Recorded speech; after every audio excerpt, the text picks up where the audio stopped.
Hola a todos y a todas y bienvenidos a esta sesión de Casa Árabe que vamos a dedicar a una novedad editorial, a una presentación del libro, la presentación del libro Estoy solo de Beirut. Y esta presentación se hace en colaboración con Casa África, justamente nuestra prima institucional en Canarias y que con mucha frecuencia pues compartimos debido a los intereses en común y a los países que compartimos precisamente el mundo árabe y el mundo africano, que no son pocos, ya sea por su situación geográfica o por lo que compartimos culturalmente, nos interesa poder hacer actos en colaboración. Y bueno, pues tenemos hoy vamos a viajar a Mauritania con este libro y para ello pues contamos no solo con su autor, Beirut, que nos va a hablar desde Nuakchot, sino bueno, al traductor Alejandro de los Santos que nos acompaña y a Pepe Naranjo que va a estar en diálogo con Beirut. Pero sobre ello justamente y sobre este libro nos va a hacer una introducción Alejandro de los Santos, que se encuentra además en Alemania, así que esta conexión y Pepe creo que está en Senegal, si no me equivoco. Adelante, Alejandro. Eso es, bueno, pues muchas gracias, Karim, por invitarnos a este aperitivo literario que va a tener lugar en vuestras casas, ¿no? En Casa Árabe y en Casa África, y es un placer para mí estar aquí como traductor de la primera novela de Mauritania que se traduce al español. Y también es el primer libro de la colección literaria Libros del Baobab, que pertenece a la editorial Libros de las Malas Compañías. Entonces, digamos que con esta obra de Beirut se estrena, digamos, este proyecto con vocación colectiva que pretende traer y traducir a nuevas voces de las literaturas africanas y árabes también en plural. Estoy solo es un monólogo del escritor Beirut, que es, si no me equivoco, su cuarto o quinto libro, y fue publicado por la editorial tunecina Elizad en 2018 y obtuvo el premio Ahmed Baba en la Rentrée littéraire de Bamako, en Mali. Porque voy a dejar sobre todo a Pepe y a Beirut hablando, que es un poco también la dinámica de este evento, pero voy a introducir antes que nada al propio Beirut y también a nuestro amigo Pepe Naranjo, periodista, e inmediatamente les paso la palabra a ellos. Beirut nació en Atar, una ciudad situada al noroeste de Mauritania. Es autor de novelas y relatos y es una de las voces más importantes, no solo de la literatura de su país, sino también de las literaturas del Sáhara. Es el fundador del primer periódico independiente de Mauritania, L'Aube, y ha presidido la primera asociación de prensa independiente del país. Ha publicado varios libros, varias novelas y también libros de relatos. Su primera novela es esta de aquí, y Le ciel a oublié de pleuvoir, y después con la editorial tunecina Elizad ha publicado L'Émir du Griot, Le tambour des larmes, con el que obtuvo el premio prestigioso Amadou Kourouma y también el premio du roman métis de Lycéen. Y a continuación publicó en 2018 Estoy solo, Je suis seul, que obtuvo como obtuvo el premio Ahmed Baba. Este año, además, Beirut nos ha traído, además en 2 meses, dos nuevas novelas. La primera que se publicó este año ha sido Paria, ¿vale? Que se publicó en febrero, y después Le silence des horizons, también con Elizad. Beirut, además de escritor y periodista, actualmente es consejero del gobierno de Mauritania en cuestiones de cultura y patrimonio. Luego ahora introduzco a José Naranjo, a Pepe Naranjo. Pepe nació en Telde, en Gran Canaria, es periodista y reside en Senegal desde 2011. Colabora con medios como El País, La Cadena SER, Mundo Negro y La Provincia, entre otros. Y desde entonces, desde que reside en Dakar, ha cubierto eventos y acontecimientos tan importantes como la guerra de Mali, la epidemia del ébola, el conflicto de Boko Haram, el terrorismo en el Sahel, que es una de las cuestiones que nos trae hoy a este encuentro por Zoom, y también las rutas de inmigración africana en países como Senegal, Mali, Níger y Mauritania, y otra serie de eventos de actualidad. Es autor de varios libros como Cayucos, Los Invisibles de Kolda, y su último libro es, si no me equivoco, El río que desafía el desierto y otras crónicas africanas. Pepe ha recibido el premio Saliu Traoré, el premio Canarias de Comunicación, premio Nicolás Salmerón de Derechos Humanos, premio de Derechos Humanos del Consejo General de la Abogacía Española y la medalla al mérito civil concedida por el gobierno español en 2019 por su excelente divulgación y labor por difundir la situación del continente africano.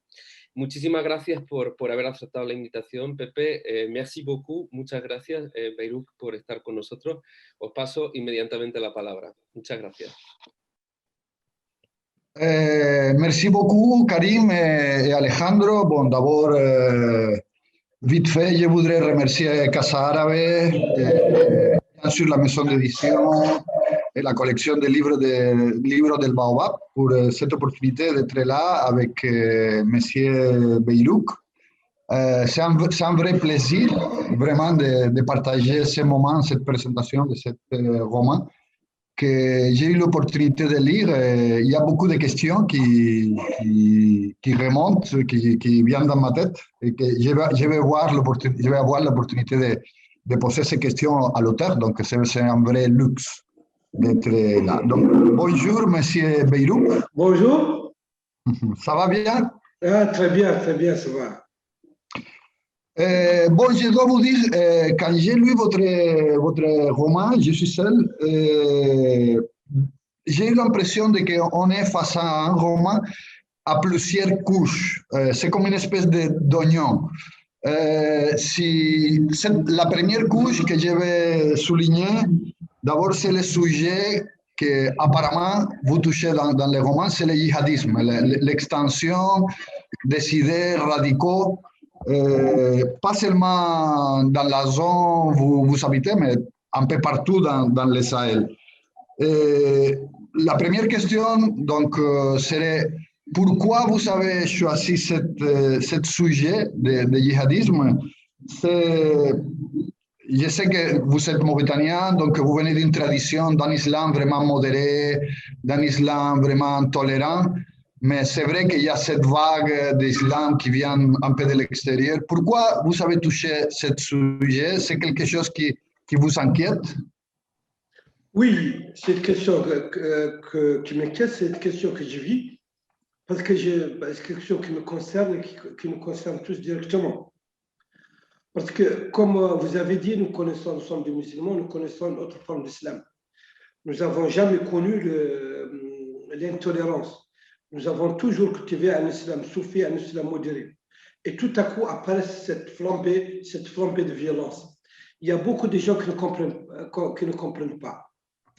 Mais moi, mon point de vue, c'est que cette flambée de violence, cette haine, le judaïsme n'est pas seulement, ce n'est pas l'expression d'une foi, n'est pas l'expression de l'islam. C'est plutôt l'expression d'une haine. Une haine qui est née à partir de la misère, à partir du rejet, à partir de la corruption, tout ça. Et l'islam extrémiste est utilisé comme moyen d'expression. Alors qu'en vérité, c'est une révolte contre les misères, les exploitations, une révolte absurde, une révolte intolérante. Et d'autres sujets que je voudrais dire, que je voudrais illustrer dans le texte, c'est que ce n'est pas cette folie destructive qui n'est pas nouvelle. Chaque fois qu'il y a beaucoup de problèmes, apparaissent des prophètes, apparaissent des gens qui appellent à l'apocalypse, apparaissent des gens qui appellent à la fin du monde, apparaissent des gens qui appellent à la violence. Et dans les livres, il y a un parallèle avec avec un homme qui, au XVIIe siècle, ici, dans cette région, a déjà appelé à la violence et à la mort, a déjà appelé à créer un État théocratique, et ainsi de suite. C'est quelque chose qui revient souvent. Et dans les autres pays musulmans, toujours quand les crises s'exacerbent, quand elles deviennent très fortes, apparaissent ce genre de prophètes. Précisément, la deuxième question que je voulais vous poser, vous avez un peu anticipé, c'est cet parallélisme ou ce lien que vous établissez entre le personnage de Nasser Eddin, que ce n'est pas un personnage de fiction, c'est un personnage réel de l'histoire mauritanienne. Est-ce que vous pensez qu'il y a un lien idéologique ou en termes de discours entre cette figure de l'histoire mauritanienne, Nasser Eddin, et ce djihadisme, cette expression radicale de l'islam? Oui, c'est un fil conducteur, c'est un fil qu'on rencontre tout au long de l'histoire. Vous savez, les Almoravides étaient les talibans du XIe siècle. Les Almoravides étaient les talibans du XIe siècle. Ils ont venu, ils ont tout cassé, ils cassaient les œuvres d'art, ils voulaient créer un empire de Dieu. Nasruddin est apparu à la fin du XVIIe siècle. Et c'était quelqu'un qui appelait aussi à la lutte anti-esclavagisme, contre la traite négrière qu'on faisait aux Amériques. Il a appelé à la révolte les nomades, mais aussi les cultivateurs de la vallée du fleuve Sénégal, autour du Wallou. Et il a été vaincu. À chaque fois, à chaque moment de l'histoire apparaissent, comme je l'ai déjà dit, ces prophètes. Ces prophètes qui profitent un peu de circonstances quand il y a la misère, quand il n'y a plus d'espoir surtout. Parce qu'en fin de compte, les gens ont besoin de rêver, ont besoin de croire en quelque chose. Vous savez, avant, il y avait le communisme, il y avait le nationalisme, tout ça, ça a disparu. C'est devenu complètement dépassé. Ça a montré son inanité, ça ne marche pas. Que ni le communisme, ni le nationalisme exacerbé ne donnent des résultats. Alors on essaie l'islamisme, et on essaie différemment. Et ceux qui essaient avec force, ce sont les djihadistes, ceux qui essaient avec violence, avec haine, avec intolérance. Et ça, Oui, non, c'est parce que vous êtes en train de dire que il y a ce djihadisme, cette flambée de ces idées radicaux, mais aussi dans les romans, il y a une deuxième couche qui parle de la corruption. Vous êtes très critique, apparemment, contre le système politique, contre le système de caste. Par exemple, il y a un passage dans le roman que moi, j'ai trouvé très intéressant. Il y a un moment donné que le personnage parle de comment une tribu entière va aller voter pour un candidat parce qu'il y a un peu la consigne de voter pour ce candidat. C'est quelque chose qu'en Mauritanie, tout le monde en parle de ce qui se passe dans les élections, de ce qui se passe au niveau de l'élite au pouvoir. Je voudrais vous demander si vraiment vous avez eu l'intention de montrer cette critique vers le système politique. Le roman n'est pas établi dans un endroit concret, mais on tous comprend d'une certaine façon que vous parlez un peu de la Mauritanie. Et je viens aussi dans cette question revenir à l'actualité parce que maintenant, il y a eu un changement au niveau des pouvoirs en Mauritanie. Il y a un nouveau président. Et l'ancien président a été accusé de corruption. Il y a toute une enquête qui a été ouverte. Donc, la question, c'est est-ce que vous avez eu l'intention d'être critique vers ce système politique et vous pensez qu'actuellement en Mauritanie, il y a un changement qui est en train de se produire ou c'est tout juste un petit moment de l'histoire de revanche contre un ancien président? Bon, pour ce qui concerne les élections, je vous dirais que je n'ai pas avancé comme étant véritablement une critique, c'est un fait, c'est une réalité. Les gens, notre démocratie est en grande partie une démocratie tribale. Les tribus votent souvent, une tribu vote souvent en même temps, dans la majorité des cas. Il y a une consigne et la tribu attend des résultats. Les résultats, c'est de nomination d'un de ses membres, ainsi de suite. Les tribus sont des forces politiques, réellement. Et ils ont une présence, les tribus ont une présence politique. Et ça a toujours été comme ça dans l'histoire du pays. Ce n'est pas nouveau, ainsi de suite. Pour ce qui concerne l'actualité, je ne voudrais pas m'étendre là-dessus, mais je voudrais dire seulement que la corruption ici a atteint un stade où elle n'est plus tolérable, où ça devient, où le vase est en train de se répandre partout, où on ne peut plus accepter ça. Et c'est dans ce cadre que tout cela se passe. La corruption à tous les échelons. Et c'est extrêmement dangereux. Et on se rend compte maintenant que c'est dangereux et que c'est un véritable fléau. En même temps, il y a aussi dans les romans une espèce de tension permanente entre la vie à l'intérieur du pays et la vie dans les villes. Le récit des personnages principaux dans sa tête, il y a toujours cette espèce de contradiction, ou bien je dirais plutôt de tension, entre ces deux types de vie qu'en Mauritanie, c'est quelque chose aussi d'évident. Il y a, bon, j'étais beaucoup de fois en Mauritanie, et les gens de Nouakchott, les gens de Nouadhibou, ils rêvent tout le temps de retourner en brousse, de retourner au désert, d'être avec ces chameaux. Donc, et ce n'est pas la première fois que vous parlez de cette tension entre la vie moderne, entre guillemets, en ville, et la vie en brousse que tous les Mauritaniens, d'une certaine façon, rêvent à retourner, non? Vous savez, maintenant, je suis avec vous, on est en train de discuter. On discute par vision, c'est tout à fait moderne. Mais dans quelques heures, je crois, avant la tombée de la nuit, je serai dans un endroit très lointain, à côté d'une tente et à côté des chameaux. Je vais boire du lait de chamel sous l'éclair de lune. Et je me sentirai très bien. Oui, nous vivons ces deux mondes qui sont. Et je crois qu'il n'y a pas de schisme. Personnellement, je ne sens pas une véritable contradiction entre le fait de vivre cette culture et de vivre celle d'aujourd'hui. Surtout quand on n'est pas obligé de choisir. Il y a des moments où on est obligé de choisir. Mais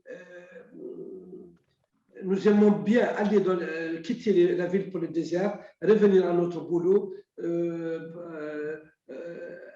ça veut dire embrasser notre culture et embrasser aussi la culture internationale, la culture des autres. Je ne vois pas de contradiction dedans. Je vois au contraire que c'est une richesse.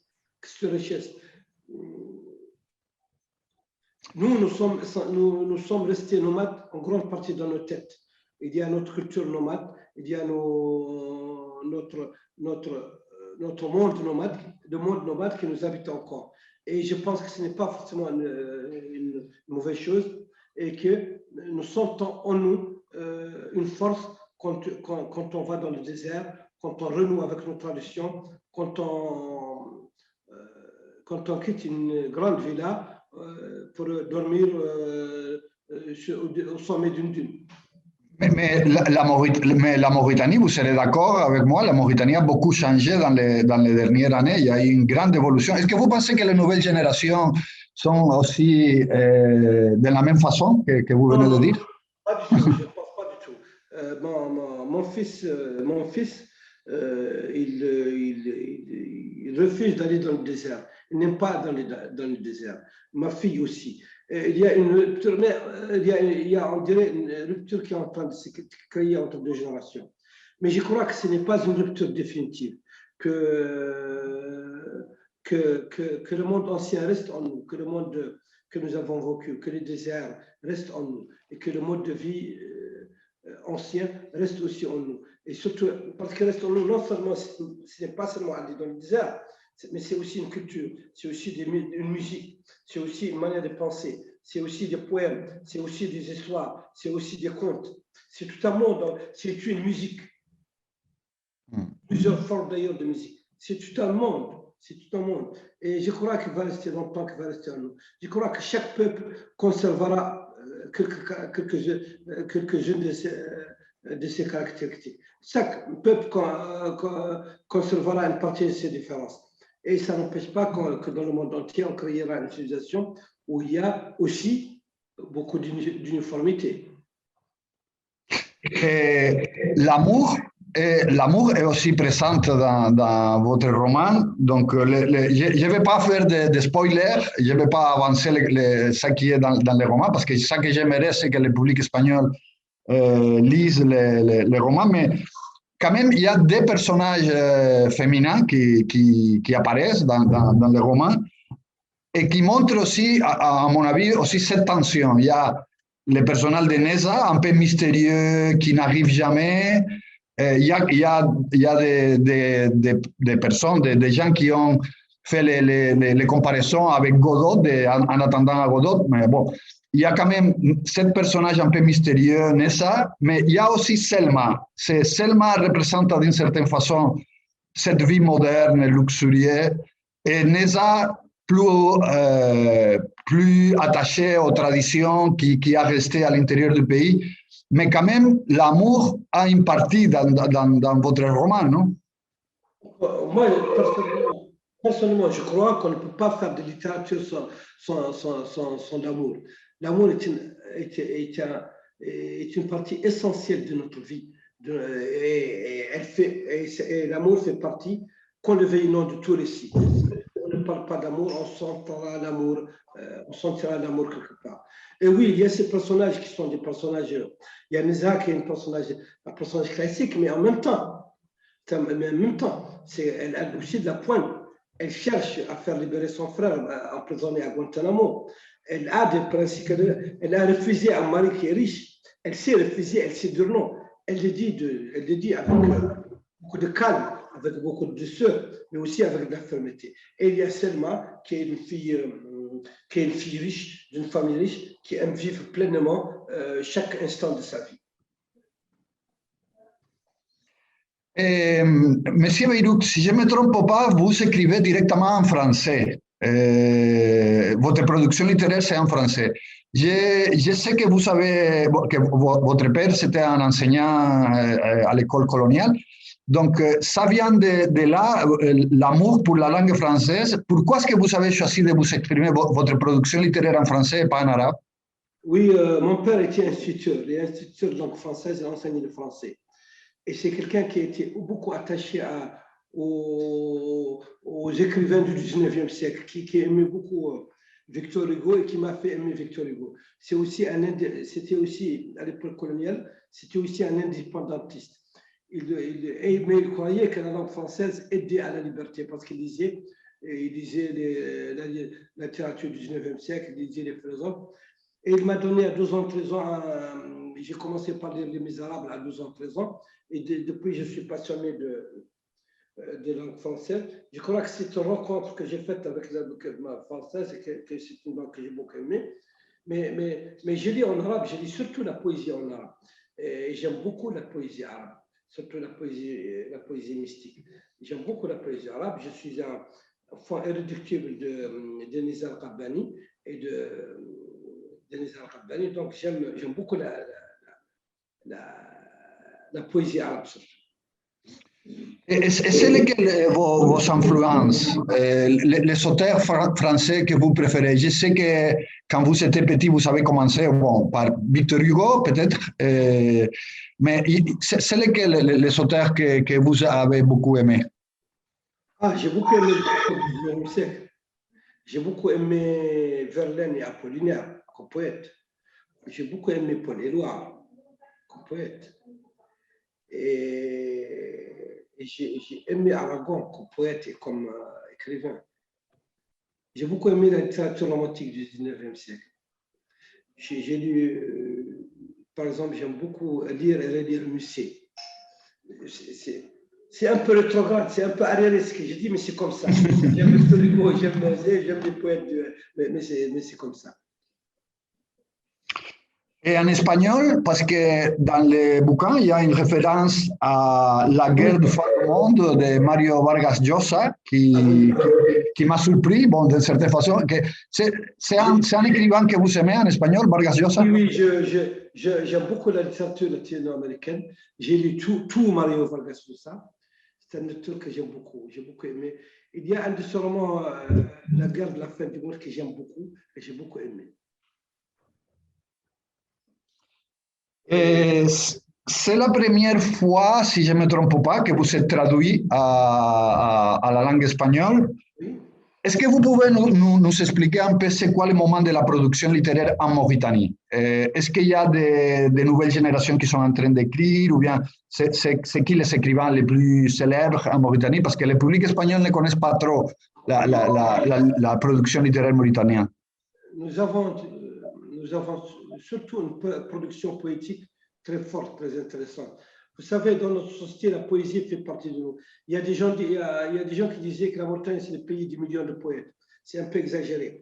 Mais tout Mauritanien qui se respecte s'essaye à la poésie, dit des poèmes, essaye de dire des poèmes. Et ça fait bien d'être poète. C'est bien vu de composer des vers. Donc, notre mouvement de production production littéraire est surtout tournée vers la poésie. Et nous avons des poètes, surtout. Moi, j'aime beaucoup la poésie mauritanienne en langue hassaniya, c'est-à-dire en arabe local. En arabe littéraire, nous avons aussi des poètes qui ont remporté beaucoup de prix. Mais j'aime beaucoup la poésie en arabe littéraire. Et nous avons aussi une littérature francophone qui n'est pas mal. Mm-hmm. Ok. Je voudrais ne pas oublier beaucoup de termes, beaucoup de sujets qui vous touchez dans votre roman. Je suis seul parce qu'on est là pour la présentation de ce roman. J'ai eu la curiosité de vous demander pour la littérature mauritanienne et pour vos influences. Mais pour revenir au roman, il y a aussi le personnage d'Etham. C'est un peu les djihadistes, les villageois qui ont été convaincus pour ces idées radicaux, mais vous la présentez d'une certaine façon à Essam comme une victime aussi de l'arrivée de ces idées, non? Oui, certaines personnes qui embrassent les thèses djihadistes sont aussi victimes. Elles sont des victimes, premièrement, sont des victimes directes parce que quand on est avec les djihadistes, il vaut mieux leur dire qu'on est avec eux. C'est plus facile. On a moins d'emmerdements, on peut continuer à vivre. Donc, c'est normal de dire qu'on est avec eux. Deuxièmement, il y a des gens qui sont influencés par cette passion qui les habite, par cette folie qui les habite. Vous savez, par ces rêves qu'ils habitent. Vous savez, il n'y a plus de passion, il n'y a plus de rêve. Et quand on voit des gens qui croient à faire quelque chose, on est parfois secoué.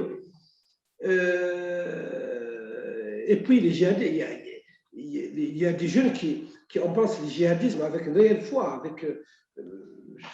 Ils ne font pas semblant. Ils sont véritablement engagés. Et ça fait envie parfois de voir quelqu'un qui est plein d'une idée, de voir quelqu'un qui a des certitudes. Aujourd'hui, il n'y a pas beaucoup de certitudes. Moi, je n'ai pas beaucoup de certitudes. Eux, ils ont des certitudes. Ouais. Est-ce qu'il y a eu un moment de l'histoire où il y a eu des certitudes? Oui, les certitudes, c'est toujours les fanatiques qui ont de fortes certitudes. Aussi bien en Europe, ainsi de suite. Vous savez, les croisés ils avaient des certitudes. Ils voulaient libérer le tombeau de Christ. Les musulmans, quand ils avaient conquis le monde, quand ils avaient conquis l'Espagne, avaient une certitude. Ils voulaient avoir l'Espagne. Ceux de la Conquista qui voulaient renvoyer les musulmans en Afrique avaient des certitudes. Les guerres, ça souvent des certitudes. Et quand on veut faire une guerre, quand on veut engager tout un pays dans une direction, il vaut mieux avoir des certitudes. Ce sont les écrivains, les poètes, les artistes et les athées qui n'ont pas de certitude.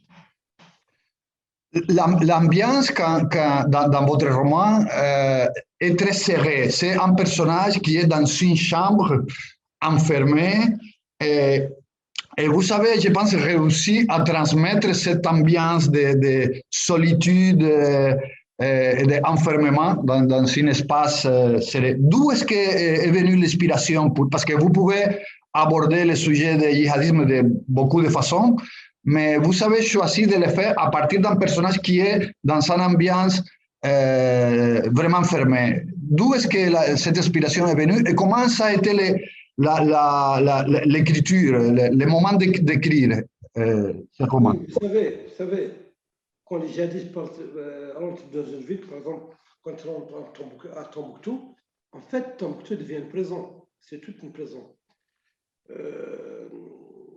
J'ai un ami qui a fait un très bon film sur les djihadistes. Picasso. Voilà. Sissoko, pardon. C'est ça. J'ai un ami qui a fait un très bon film. On a souvent parlé ensemble de cette peur qu'il y a avec les gens, de cet emprisonnement. En fait, à Tombouctou, les gens étaient emprisonnés. Et Tombouctou était devenu une prison. Et c'est ça, en fait, cet enfermement que lui, il vit, en fait, toute la population de Tombouctou et de Gao l'avait vécu, je crois. La majorité de la population. On ne sortait que si vraiment on était obligé de sortir. Et c'est ça, c'est cette prison que j'ai voulu décrire, que j'ai voulu montrer. Oui, en fait, la référence un peu cinématographique plus proche à votre roman, effectivement, c'est le film Timbuktu, qui montre la vie quotidienne pendant l'occupation djihadiste. Vous savez, moi, je suis arrivé à Tombouctou, j'avais beaucoup rêvé sur Tombouctou à partir de toutes les histoires que j'ai eu l'occasion de lire. Et la première fois dans ma vie que je suis arrivé à Tombouctou, c'était juste après la libération de Tombouctou des mains djihadistes. J'étais vraiment surpris et choqué de voir les histoires des gens qui me racontaient comment ça s'est passé, surtout pour les femmes qui ont beaucoup souffert l'occupation djihadiste, non? Oui, certainement, et je suis sûr que ces femmes-là ne sortaient pas, restaient chez elles, étaient en prison. C'est un peu comme mon personnage. Bien sûr, j'exagère un peu, mon personnage, il s'est fait une véritable prison. Mais en fait, c'était ça. Le djihadisme, il a son univers carcéral à lui. Mais quand même, il y a en Mauritanie, heureusement, on n'a pas eu vraiment des incidents violents dans les dernières années. Vraiment, il y a eu mais par contre, au Mali, Niger, Burkina, on est en train d'assister vraiment à une extension de la violence assez impressionnante et assez vite. Vous n'avez pas placé votre roman. Bon, c'est un endroit un peu inconnu et je pense que vous avez peut-être eu cette intention c'est un espace sahélien ou un espace du désert de l'intérieur sans connaître exactement où se trouve le village, non? Oui, parce qu'en fait, ce village-là, il est là où il y a la peur. Il est là où il y a des tensions, là où il y a l'extrémisme, il y a les fureurs d'aujourd'hui. Cet espace, ce qui est sûr, c'est que cet espace, il est aussi au Sahel, au Sahara. On le sent bien. On sent bien que c'est un espèce, du point de vue géographique, qui est situé au Sahel. Et comment le roman a été valoré en Mauritanie, au Sahel, en Afrique? Vous avez eu de bonnes critiques? Oui, je crois. D'ailleurs, j'ai reçu un prix après Bamako, le prix de littérature africaine. Et je crois que mais vous savez, en Afrique et dans le Sahel, on ne lit pas beaucoup. Les gens ont d'autres préoccupations, qui ne sont pas des préoccupations intellectuelles véritablement. Mais beaucoup de gens ont discuté de l'ouvrage, même s'ils ne l'ont pas lu.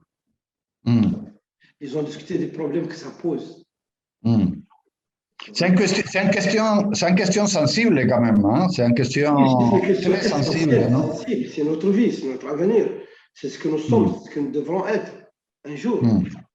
Il est sûr qu'on ne peut pas entrevoir un grand progrès si on ne dépasse pas cette période de lutte, si on dépasse cette période de lutte contre le terrorisme. Avec le terrorisme, on ne peut pas aller en avant tant qu'il y a du terrorisme. Donc c'est quelque chose qui nous concerne directement et qui concerne notre avenir.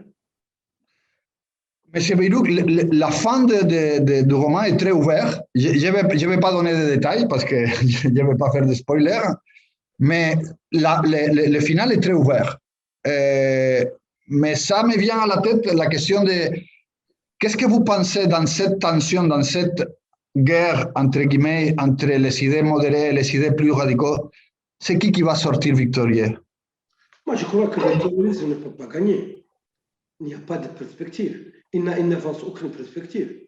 Il n'avance que le désordre, que la fin des sociétés et des États. Ce n'est pas possible, il ne peut pas gagner.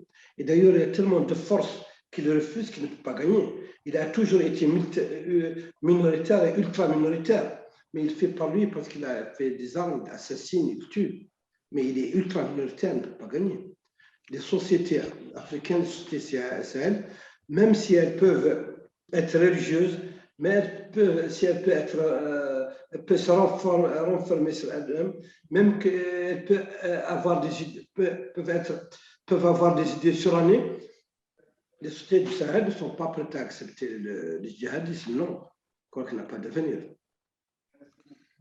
Et donc, où est-ce que vous pensez qu'il se trouve sa force? Je veux dire, comment est-ce qu'ils sont arrivés à se répandir de telle façon au Sahel? C'est une question peut-être de pauvreté ou de manque d'horizon de la jeunesse. Pourquoi est-ce que vous pensez qu'ils ont eu tellement de Parce qu'ils donnent des réponses. Parce qu'ils donnent des réponses fausses à des questions que tout le monde se pose. Parce qu'ils donnent les seules réponses sont des réponses que lui donne. Les autres n'ont pas de réponse. Les réponses du djihadisme sont fausses, mais ce sont des réponses. Et des gens peuvent y croire. Il n'y a pas. Nos élites n'ont rien eu à proposer à leur peuple. Le développement s'est accompagné avec la misère, avec la corruption. Ils n'ont donné aucune perspective, aucune vision. Et ces gens-là viennent et disent ça, c'est la faute de l'Occident, c'est la faute des élites corrompues, c'est la faute parce qu'on ne suit pas les préceptes de l'islam. Il faut revenir à l'islam premier et on résoudra le problème. L'islam est la solution. Et parce que c'est des sociétés islamiques, parce que les gens ont la foi, beaucoup de gens ont tendance à les suivre, surtout les jeunes qui n'ont pas assez d'éducation, les jeunes qui n'ont pas d'éducation, ni l'éducation religieuse, ni l'éducation tout court. Et en plus, ce sont des gens qui manipulent beaucoup d'argent, qui manipulent beaucoup de moyens, et là aussi, ils peuvent offrir beaucoup de choses aux pauvres gens. Mais je crois, encore une fois, je ne crois pas qu'il y ait de l'avenir. L'avenir n'appartient pas aux extrémistes, non. Parce qu'en réalité, ils n'ont pas de réponse, ils n'ont pas de solution, ils n'ont rien à offrir. Vous n'avez jamais refusé de toucher vraiment des sujets un peu tabus, même en Mauritanie, ou dans vos romans antérieurs, vous avez parlé aussi de l'esclavage, vous avez parlé mais aussi de questions qui sont assez sensibles, comme maintenant le djihadisme. Mais Alejandro vient de dire que vous avez déjà publié, après Je suis seul, vous avez publié des romans. Vous pouvez nous parler un peu sur ces deux romans, si vous continuez dans cette ligne de toucher un peu l'âme des Mauritaniens, mais aussi des sujets sensibles. J'ai un roman qui s'appelle Paria. C'est une histoire causée, c'est deux histoires. L'histoire d'un homme qui a quitté le désert, qui a fait des études, qui s'est marié avec elle, et qui s'est marié avec une femme qui elle-même voulait bien vivre et qui a fini en prison. Et l'histoire, d'un côté, c'est l'histoire de son fils délaissé qui habite dans un quartier populaire avec des voyous, ainsi de suite, et qui parle lui-même de sa vie. C'est deux destins croisés, destin d'un père et de son fils. Et le deuxième roman, c'est aussi une fuite en avant. Un homme qui s'enfuit, qui quitte Nouakchott, qui s'enfuit dans les villes anciennes de Mauritanie, qui s'enfuit parce qu'il a accompli un meurtre. Le deuxième roman s'appelle Le silence des horizons. Paris a été publié aux éditions Vespécia. Le silence des horizons a été publié par mon éditeur habituel, ça veut dire Elisabeth. Bon, je peux voir que dans votre production littéraire, il y a beaucoup de gens qui bougent entre l'intérieur de la Mauritanie et les villes, comme même les Mauritaniens ils le font. Mais votre pays, à ce moment, c'est un pays où est-ce qu'il y a beaucoup aussi de gens qui passent, qui traversent pour aller vers l'Europe. C'est un phénomène assez puissant qui existe aujourd'hui, l'émigration vers l'Europe. Qu'est-ce que vous en pensez de ce phénomène-là Vous savez, nous, en Mauritanie, on n'en parle pas beaucoup parce qu'on n'est pas très nous-mêmes. Il y a très, très peu de Mauritaniens qui prennent ces bateaux. Mais les Africains, beaucoup d'Africains passent par la Mauritanie pour aller au Maroc, pour aller en Algérie, pour essayer de sortir du pays. Et parfois, des pirogues qui vont de la Mauritanie, qui s'en vont en Espagne, surtout aux îles Canaries, qui ne sont pas loin. Mais rares sont les Mauritaniens qui prennent ces risques.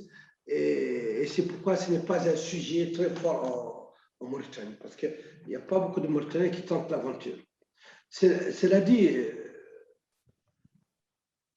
moi je pense que c'est de la folie que de tenter cette chose-là. Et puis, après, je me dis aussi que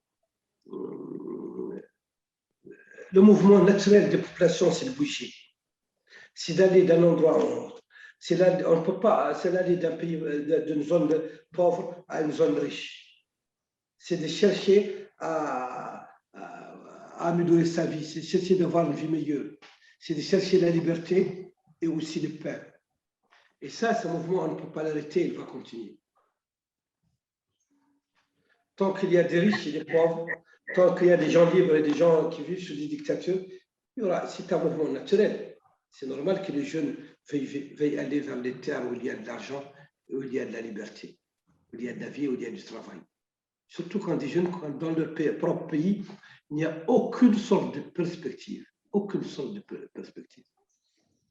Moi, il m'arrive parfois à discuter avec des jeunes sortant de l'université de Nouakchott. Un jeune, j'ai discuté avec lui, il est fils de charretier, il sort de l'université de Nouakchott, mais il a une licence de philosophie ou quelque chose comme ça, aucune chance d'avoir du boulot. Qu'est-ce que vous voulez? Il va penser à fuir, c'est naturel.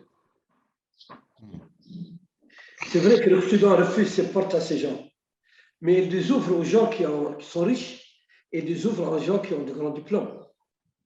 Il les ouvre au cerveau et aux fortunes.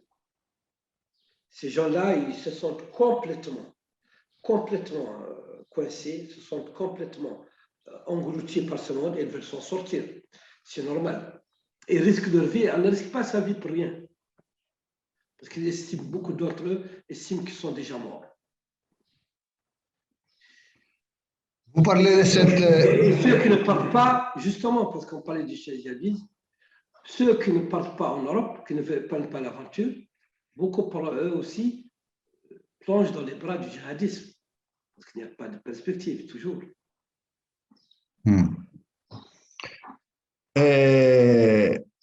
Je ne peux pas me soustraire à vous demander aussi par rapport au journalisme. Vous avez été journaliste professionnel, et même vous avez été le fondateur d'un grand journal en Mauritanie.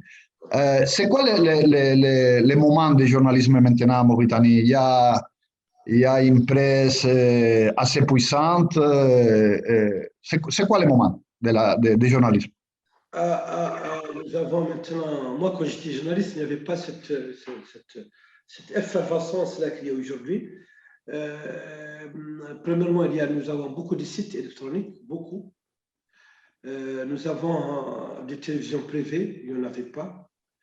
Et la presse écrite devient de plus en plus faible. Presque inexistante aujourd'hui. Elle est en train de mourir ici. Mais les sites jouent un rôle très important. Et l'information circule par les réseaux sociaux. Beaucoup d'informations circulent par les réseaux sociaux. Même les hommes politiques utilisent les réseaux sociaux. Utilisent maintenant surtout les réseaux sociaux. Sur ce plan, nous avons une scène assez agitée. Mais l'expérience de Mauritanie de mai en 1988, ça a été une expérience qui a marqué un peu l'avenir c'était un peu en avant et en après dans le journalisme mauritanien, non? C'était une expérience assez intéressante. Bon, beaucoup de gens m'ont beaucoup parlé sur cette Oui, c'était une journal. expérience intéressante. C'était la première expérience d'un journal, surtout que ça s'est sur une période où il n'y avait pas de démocratie, où il n'y avait pas de liberté de presse. Donc, on essayait de sortir, on avait vous imaginez bien que c'était facile, qu'il y avait parfois parfois le journal est retenu à l'imprimerie nationale, parfois il est censuré, parfois nous-mêmes, nous étions parfois suivis par la police, et ainsi de suite. C'était un moment intéressant, c'était un moment de forte, il fallait être très fort pour supporter cela. Et je crois que j'ai supporté cela et que nous avons supporté cela jusqu'en 91, là où il y a eu maintenant une certaine liberté de presse. Et en plus, Mauritanie Demain a été une école. Beaucoup de journalistes d'aujourd'hui, de grands journalistes, ont fait leur premier pas à Mauritanie Demain. Ok. Bon, on va commencer à finir déjà l'interview, la présentation. Moi, je voudrais vous laisser un peu l'opportunité aussi parce que moi, j'ai un peu conduit l'interview, mais je vais vous laisser l'opportunité aussi de dire au public espagnol qui va s'approcher pour la première fois à votre production littéraire, au roman Je suis seul, qu'est-ce qu'ils vont trouver dans ce roman? Comment est-ce que vous pouvez nous résumer un peu qu'est-ce qu'ils vont trouver dans cette bouquin-là? Ils vont trouver peut-être un monde différent du leur. Ils vont trouver peut-être des angoisses qu'ils ne connaissent pas. Ils vont trouver des peurs qu'ils ne connaissent pas, des dangers qu'ils ne connaissent pas. Ils vont peut-être se dire « Ah, le monde n'est pas si facile qu'on le vit. Nous nous plaignons ici, nous nous plaignons en Espagne de beaucoup de problèmes, mais ce n'est pas la même chose. Ils se plaignent de tout là-bas. » Voilà, ils vont peut-être comprendre. Peut-être qu'il y aura un fil conducteur qui leur fera peut-être comprendre et aimer le monde, aimer l'Afrique, aimer le Sahara. Moi, j'ai toujours pensé que partout où on est, quand on est toujours des humains, on se comprend toujours.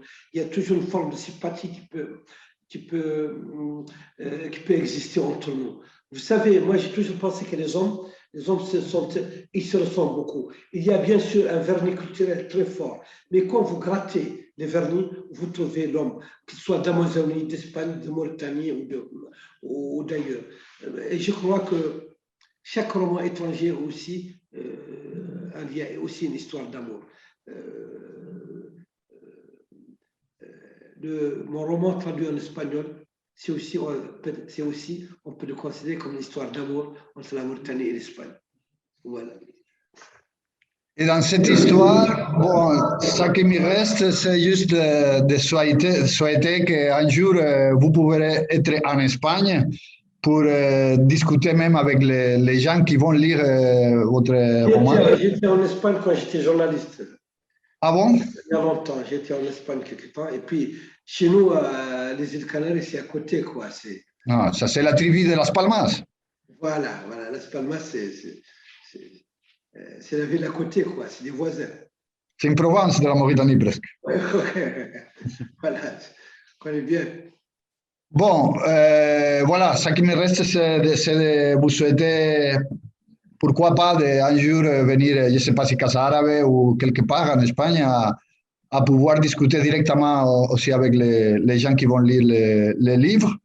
Et je vois que vous êtes très productif à ce moment aussi, donc ça c'est une très bonne nouvelle de savoir que vous êtes en pleine forme et que vous continuez à écrire et que vous continuez à faire ces cadeaux de livres. Depuis que je ne travaille pas, j'écris, je n'ai que ça à faire, mais c'est quelque chose de bien, c'est un beau métier que l'écriture. D'accord. Donc, merci beaucoup, monsieur Luc. Et je suis sûr que nos chemins vont se croiser. Inch'Allah, Inch'Allah. Ça, c'est sûr. Merci. Merci beaucoup. No sé si Alejandro quiere despedir o Karim, un poco la presentación. Karim. muchísimas gracias. Merci à Beirut et à Pepe por cette conversación. Desde luego, muchas gracias también a Alejandro por, por hacer esto posible. Pues la labor de traducción finalmente es fundamental para poder alcanzar estos mundos y hacerlos accesibles al público español. Que es también una de las funciones de Casa Árabe y de Casa África, el poder facilitar para nuestras audiencias y para nuevos públicos estos puentes que nos llevan a un mundo como es el mauritano, a un mundo como es este mundo también de cambios y con bastantes altibajos, como han estado justamente charlando de esta actualidad convulsa en el Sahel y en parte de otras partes de África, esta conversación muy rica, que también nos da una idea de que el escenario literario africano y mauritano está muy vivo y desde luego refleja en gran parte esta realidad que es, y este mundo inquietante en el que estamos sumergidos en estos inicios, bueno, ya ni tan inicios, en esta segunda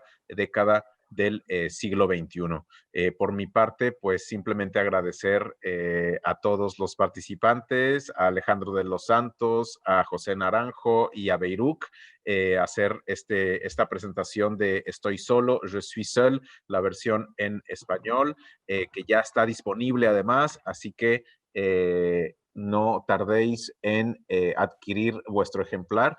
Y enhorabuena también pues a los libros del Baobab, que es este nuevo bebé dentro del panorama literario español, y en este caso como parte de los libros de las malas compañías. Esperamos, como decía Pepe, poder en el futuro recibir a Beirut en Madrid o en Las Palmas o en ambas sedes de Casa África y de Casa Árabe.